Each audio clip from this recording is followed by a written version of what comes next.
Hello welcome back. Yes, આજે આપણે સ્વાધ્યાય 5.2 જોવાના છીએ. ઓકે, સમાંતર શ્રેણી. આગળના લેક્ચર્સ જોવાના બાકી હોય તો ડિસ્ક્રિપ્શન બોક્સમાં પ્લેલિસ્ટની લિંક છે, એમાંથી જોઈ શકો છો. બિલકુલ સાચી વાત છે, આ તમે જોઈ શકો છો. એના સિવાય તમારે જો ફ્રી ઓફ કોસ્ટ મટીરિયલ જોઈતું હોય તો આપણે વેબસાઇટની લિંક છે એ પણ નીચે મૂકી દઉં છું, ત્યાંથી તમને મટીરિયલ પર તમે ડાઉનલોડ કરી શકશો. ઓકે ઓકે, તો હવે આપણે શું કરશું? તો સ્વાધ્યાય 5.2 છે. એમાં શું કીધું છે? નીચેના કોષ્ટકમાં સમાંતર શ્રેણીનું પ્રથમ પદ એ સામાન્ય તફાવત ડી અને એનમું પદ એન છે. ખાલી જગ્યા પૂરવાની છે. આ ડોટ ડોટ ડોટ કરેલું ખાલી જગ્યા છે, આપણે આન્સર મૂકેલો છે, બટ તમારે એમ વિચારવાનું કે આ આન્સર નથી. બરોબર છે, અહીંયા આન્સર નથી એવું લખી નાખું પહેલા હું. બરાબર છે, આ આન્સર નથી, આ અહીંયા આગળ આ આન્સર છે, પણ આપણે એ શોધવાનું છે. ઓકે, તમને શોધતા આવડવું જોઈએ અને જોઈ લઈએ. ચલો, શું કીધું છે? આપણે એ ડી એન આપ્યું છે અને એન તમારે શોધવાનું છે. એ ડી અને એન આપેલું છે. ચલો, શું કીધું છે અહીંયા આગળ? અહીંયા તો તમારે સૌથી પહેલા શું કરવાનું? તમારે એનમાં પદનું સૂત્ર તમને આવડવું જોઈએ. તો અહીંયા એનમાં પદનું સૂત્ર લખી નાખીએ પહેલા તો. ટી એન બરાબર A plus N minus 1 D. T N કહો, એ એન કહો, તમારે જે કેવું કહો. ધારો કે અહીંયા એ એન આપ્યું છે તો આપણે એ એન લખી નાખીએ, કોઈને ખોટું ના લાગવું જોઈએ. તો આપણે અહીંયા આગળ એ એન લખી નાખીએ. તમે 11મા ધોરણમાં જશો, સાયન્સ લેશો, મેથ્સ લેશો, તો એમાં એ એન લખેલું આવતું, ટી એન લખેલું આવતું હશે. હવે પહેલામાં એ એન શોધવાનું છે. એન બરાબર શું છે? 8. તો બધે એન બરાબર 8 મૂકી દો. બરાબર, કેમ કે કેમ તમારે 8 શોધવાનું, એ એન શોધવાનું છે અને એન તમારું છે 8, એટલે એ 8 શોધવાનું છે. એન બરાબર 8 મૂકી દો. તો પહેલામાં એ 8 બરાબર એ પ્લસ અહીંયા 8 મૂકો, 8 માઇનસ 1 7d. ચલો, એ પ્રથમ પદ છે અને ડી તફાવત છે. પ્રથમ પદ 7 છે અને ડી તફાવત 3 છે. તો અહીંયા આગળ 7 મૂકી દઉં વત્તા 7 ગુણ્યા 3 મૂકી દઉં.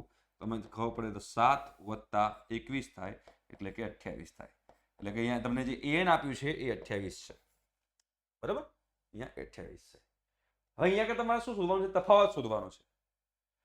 બરાબર, પાછું જુઓ તમે અહીંયા બીજા નંબરમાં જો તમને શું આપે છે? પ્રથમ પદ આપેલું છે, n બરાબર 10 આપેલું છે અને an બરાબર 0 આપ્યું છે. an બરાબર 0 અને n બરાબર 10, મતલબ કે કયું પદ છે? 10મું પદ છે.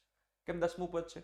n બરાબર 10 છે અને an 0 છે. તો અહીંયા 10 મૂકો તો 10મું પદ થયું 0. તો અહીંયા 10મા પદનું સૂત્ર મૂકી દઈએ આપણે. ચલો, 10મા પદનું સૂત્ર મૂકી દો તો શું લખાશે? a plus 9d. બરાબર, 10મું પદ આપણને શું આપ્યું છે બેટા? જો 10મું પદ આપણને 0 આપેલું છે, તો અહીંયા હું 0 મૂકી દઈશ. 0 બરાબર પ્રથમ પદ કેટલું આપ્યું છે? -18 વત્તા 9d. તફાવત તમારે શોધવાનો છે. -18 આ બાજુ +18 થાય, તો +18 બરાબર 9d. તો d બરાબર શું થાય? 18/9, એટલે કે 2. તફાવત તમારો 2 છે. બીજો એક્ઝામ્પલ બી પૂરો થઈ ગયો. સિમ્પલ છે. આ એક જ સૂત્ર પર આખો સ્વાધ્યાય છે. આ સૂત્ર તમને બેટા આવડી ગયું ને, તમારો મજો થઈ ગયો. બરાબર, થર્ડ નંબરનો એક્ઝામ્પલ જોઈએ. ચલો, પણ અહીંયા હું એનમાં પદ સૂત્ર લખી નાખીશ. એ એન બરાબર શું હતું? આ આપણને આવડી જવું જોઈએ. રાતે 2 વાગે કોઈ ઉઠાડીને પૂછે કે બોલ બેટા એનમાં પદનું સૂત્ર શું, તો એ આપણને આવડવું જોઈએ. ઓકે, ચલો, ત્રીજામાં જોવો તો આપણે શું શોધવાનું છે? પ્રથમ પદ શોધવાનું છે. ચલો, ત્રીજો એક્ઝામ્પલ જે છે એમાં આપણે પ્રથમ પદ શોધવાનું છે. હવે તમે તમારી રીતે મગજ દોડાવો, વિડીયોને પોઝ રાખો અને જુઓ આવડે છે કે નહીં. ચલો, પ્રથમ પદ શોધવાનું છે. અહીંયા આગળ તફાવત આપ્યો છે n બરાબર 18 છે અને આ કયું પદ થયું કહેવાશે? 18મું પદ, બીકોઝ આપણે an છે. તો an માં આપણે 18મું પદ છે, તો સૂત્ર મૂકો 18મું પદનું. 18 બરાબર a વત્તા 17d. શોધવાનું શું છે બેટા? પ્રથમ પદ. 18મું પદ શું આપ્યું છે? -5. તો -5 મૂકી દઈએ અહીંયા આગળ. પ્રથમ પદ આપણે શોધવાનું છે વત્તા 17, તફાવત કેટલો છે? 51. -3 નો તફાવત છે. બરાબર, ચલો હવે ધીમે ધીમે કરવાનું, ઉતાવળ નહીં કરવાની. -5 17 51, પણ -51 થાય. -51 પેલી બાદ જાય તો +51 થાય. તો +51 -5 બરાબર a. 51 - 5 46. મતલબ કે બેટા પ્રથમ પદ જે છે એ 46મું છે. પ્રથમ પદ જે છે 46 છે, 46મું નથી. પ્રથમ પદ 46 છે. બરાબર, એના પછી ચોથો એક્ઝામ્પલ જો. અગેન કયા નંબરનું પદ? n આપણને ખબર નથી, n શોધવાનું છે અહીંયા આગળ. અને nમું પદ 3.6 છે. તો આપણને n નથી ખબર આની અંદર. તો અહીંયા nમું પદ 3, તો અહીંયા આગળ શું મૂકી દઈશ? 3.6. nમું પદ 3.6 છે. પ્રથમ પદ -18.9 છે. n મને ખબર નથી, તફાવત મારો 2.5 છે. બરાબર, ક્લિયર? ચલો, -18.9 આ બાજુ જાય તો +18.9 થાય, તો 3.6 વત્તા 18.9 બરાબર n-1 ગુણ્યા 2.5. હવે 3.6 અને 18.9 કરો તો 18.9 વત્તા 3.6 9 6 15 વધી પડી 1 9 3 12 વધી પડી 1 22.5 થાય. તો આ તમારું 22.5 થયું બરાબર n-1 ગુણ્યા 2.5 થયું. તો હવે n-1 ને કરતા બનાવીએ તો 2.5 જાય છેદમાં. યો હનીસિંગ. તો 22.5 ના છેદમાં 2.5 બરાબર n-1. તો હવે અહીંયા આગળ 22.5 ને શું લખાય? 225 ના છેદમાં 10 અને 2.5 ને શું લખાય? 25 ના છેદમાં 10 બરાબર શું લખાશે? n-1. તો આ 10 10 ઉડી જશે. 225 ભાગ્યા 25 કેટલા થાય? 9. કેટલા થાય? 9. તો અહીંયા શું આવશે? 9 બરાબર n-1. -1 આ બજાય +1 થાય તો n બરાબર 10. એક વસ્તુ ખાસ ધ્યાનમાં રાખવાની, n નું મૂલ્ય હંમેશા પ્રાકૃતિક સંખ્યા આવે, કોઈ દિવસ ઋણ ના આવે, કોઈ દિવસ અપૂર્ણાંક ના આવે, કોઈ દિવસ 0 ના આવે. n બરાબર 10 આવે. ચોથો એક્ઝામ્પલ મેં કર્યો તો તમને ખબર પડી ગઈ કે બેટા n બરાબર 10 છે. ઓકે, પાંચમો એક્ઝામ્પલ જુઓ. 3.5 છે ને બધું જ છે, તમને આવડવું જોઈએ. બહુ સિમ્પલ છે બોસ, એકદમ સિમ્પલ છે. શું કીધું છે જો? પાંચમો એક્ઝામ્પલ જોયો તો પાંચમો એક્ઝામ્પલ જોઈ લઈએ. એમાં આપણે પાછું n નું પદ તો લખી જ નાખીએ ને બેટા. an બરાબર a પ્લસ n-1d શોધવાનું. શું કીધું છે? n નું પદ an શોધવાનું છે. એટલે એ કયું છે આપણને ખબર નથી. n આપણને 105 આપ્યું છે, તફાવત 0 છે અને પ્રથમ પદ 3.5 છે. તો પ્રથમ પદ 3.5 પ્લસ n કેટલો છે? 105. તો 105 માઇનસ 1 તફાવત કેટલો છે? 0. બરાબર ને? ચલો, તો 3.5 વત્તા 105 માઇનસ 1 104. 104 ગુણ્યા 0 હો 0 થાય. તો ખાલી શું બચ્યું? 3.5. મતલબ બેટા અહીંયા an નું પદ જે છે એ તમારું 3.5 જ છે. પતી ગયો દાખલો, રાઈટ? તો તમને n નું પદ શોધતા આવડતું હોય તમે લોકો દાખલો ઇઝીલી ગણી શકો. સમાંતર શ્રેણી આપેલી છે. આ સમાંતર શ્રેણીમાં 30મું પદ કયું થાય એવું કીધું છે. આ બેઝિકમાં પૂછાયેલો છે માર્ચ 2022 માં. ભાઈ 30મું પદ શોધવાનું છે બેટા. તો સમાંતર શ્રેણી શું છે? જો સમાંતર શ્રેણી છે 10 7 4 dot dot dot dot dot dot dot. આ તમારી સમાંતર શ્રેણી છે. તો અહીંયા આગળ તમે શોધી કાઢો પહેલા પ્રથમ પદ. તો પ્રથમ પદ કેટલું થયું? 10. પહેલું પદ 10. તફાવત શોધી કાઢો તો બીજું પદ માઇનસ પહેલું પદ કરો. તફાવત શું થશે? 7 માઇનસ 10 એટલે કે -3. તફાવત થયો બેટા -3. 30મું પદ શોધવાનું છે. તો n માં પદનું સૂત્ર શું હતું? n મું પદ an બરાબર a plus n-1 into d. બરાબર છે? હવે બધે n બરાબર 30 મૂકી દો. તો a 30 બરાબર a વત્તા 29 d. બધે n બરાબર 30 મૂકવાનું. બધી મૂલ્ય મૂકી દો. a બરાબર 10 મૂકી દો. મૂકી દીધું. 29 તફાવત કેટલો છે? -3. બરાબર? 29 દુ 58 29 તરીકે કેટલા થાય? 3 9 27 વધી પડી 2 3 87. પણ માઇનસમાં છે એટલે -87 થાય. 10 - 87 -77. તો 30મું પદ જે છે બેટા એ આવી ગયું -77. છે -77? યસ, આ ગયું. જો હવે સેમ ટુ સેમ બીજો એક્ઝામ્પલ જો બેટા. એમાં તમને શું પૂછ્યું છે? 11મું પદ શું થાય? અરે શોધી કાઢો યાર. 11મું પદ શોધતા કેટલી વાર લાગે? ચલો, બીજી સમાંતર શ્રેણી છે. જો એમાં 11મું પદ શોધવાનું છે. સમાંતર શ્રેણી શું છે? -3 -1/2 2. બરાબર છે? Dot dot dot dot dot. તો અહીંયા તમને ખબર પડી જાય બેટા. પ્રથમ પદ a કેટલું છે? -3. પેલા એ તો શોધી, એને તફાવત શોધી જ કાઢવાના. તફાવત એટલે બીજું પદ માઇનસ પહેલું પદ. બીજું પદ -1/2 છે માઇનસ પહેલું પદ -3 છે. તો -1/2 +3 થઈ જાય. લસા આવશે 2 નો. તો -1 + 6 એટલે કે 5/2 જે છે તફાવત છે. હવે મારે n માં પદનું સૂત્ર લગાવવાનું છે. તો લગાવો નહીં યાર. તો n માં પદનું સૂત્ર an બરાબર થશે a plus n-1 into d. કયા નંબરનું પદ શોધવાનું છે બોલો? 11. તો n બરાબર 11 મૂકી દો. ચલો, a11 બરાબર a વત્તા 10d. a વત્તા 10d થઈ ગયું બેટા. પ્રથમ પદ તમારું શું મૂકવાનું હતું? તો -3. તો અહીંયા -3 મૂકી દઈએ. વત્તા 10. તફાવત કેટલો છે? 5/2 નો. તો 5/2 મૂકી દઈએ તો -3 2 5 10 થાય 25 25 તો -3 + 25 -3 + 25 એટલે કે +22 ધન 22 બી એનમાં બધું સૂત્ર વાપરતા આવડતું હોય તમે ફટાફટ જે છે એક્ઝામ્પલ સોલ્વ કરી શકો. ત્રીજા નંબરમાં જો સમાંતર શ્રેણીમાં ખાનાના પદ શોધો. ઓહો આ શોધતા પહેલા તમને એક વસ્તુ સમજાવું જેના કારણે તમને લોકોને આઈડિયા આવશે. શું આઈડિયા આવશે? કે ખાલી ખાનાના પદ તમારે શોધવાના છે. બરોબર છે? ખાલી ખાનાના પદ તમારે શોધવાના છે. બહુ સિમ્પલ છે આમ તો જોવા જઈએ તો. બટ એક વસ્તુ એ બી તમને ધ્યાનમાં રાખવાની છે.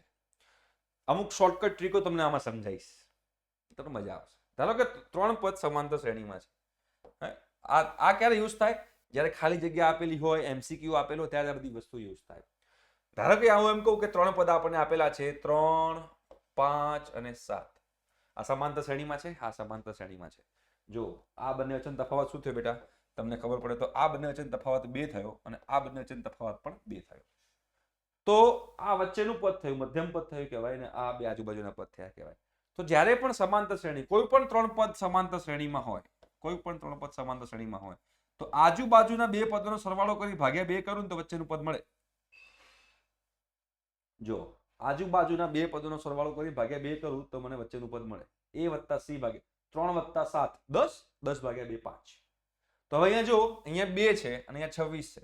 વચ્ચેનું પદ શોધવું છે. 26 + 2 28 28 ભાગ્યા 2 14. અહીંયા 14 જ હોય. તફાવત જો 14 - 2 12 26 - 14 12. હવે તમે જો અહીંયા 3 છે 13 છે ને અહીંયા 3 છે તો આ બંને વચ્ચેનું પદ શું હોય? તો 13 + 3 કરો. 13 + 3 કેટલા થાય? 16 16 ભાગ્યા 2 8 8 થઈ ગયું. તફાવત કેટલો છે? -5 નો છે. જો 8 - 13 -5 તો અહીંયા આગળ શું હોય? અહીંયા આગળ 18 હોય. જો 13 - 18 -5. ફટાફટ સોલ્વ થાય કે ના થાય? ક્યારે સોલ્વ થાય બેટા? આવું ક્યારે સોલ્વ થાય? જે તમને કન્સેપ્ટ ખબર હોય. હવે આમાં તમે જોશો તો તમને કન્સેપ્ટ ખબર નહીં પડે. આમાં કેમ નહીં પડે? કેમ કે 3 પદ કન્ટિન્યુઅસ નથી, સળંગ નથી. તો અહીંયા તમારે n માં પદનું સૂત્ર વાપરવું પડશે. પદોની સંખ્યા જોઈ લો. n માં પદનું સૂત્ર વાપરવાનું છે.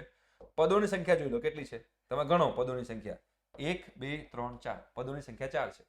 બરાબર? અને આ ચોથું પદ છે. આ ચોથું પદ છે ને? હે ને? તો આપણને એમ ખબર પડે કે ના પડે? n માં પદનું સૂત્ર Tn = a + n - 1d. 4 પદો છે તો ચોથું પદ a4 લખાય. a + 3d. ચોથું પદ શું છે? 9.1/2 એટલે કે 19/2 થાય. તો ચોથું પદ 19/2 છે. પહેલું પદ 5 છે વત્તા 3d. અહીંથી તમને તફાવત મળી જશે. ચલો તો 19/2 - 5 = 3d. તફાવત થશે 19 - 10 ભાગ્યા 2 = 3d. બરાબર છે? 19 - 10 કેટલા થાય? 9. 9 ભાગ્યા 2 = 3d. 3 તરી 9 થઈ જાય.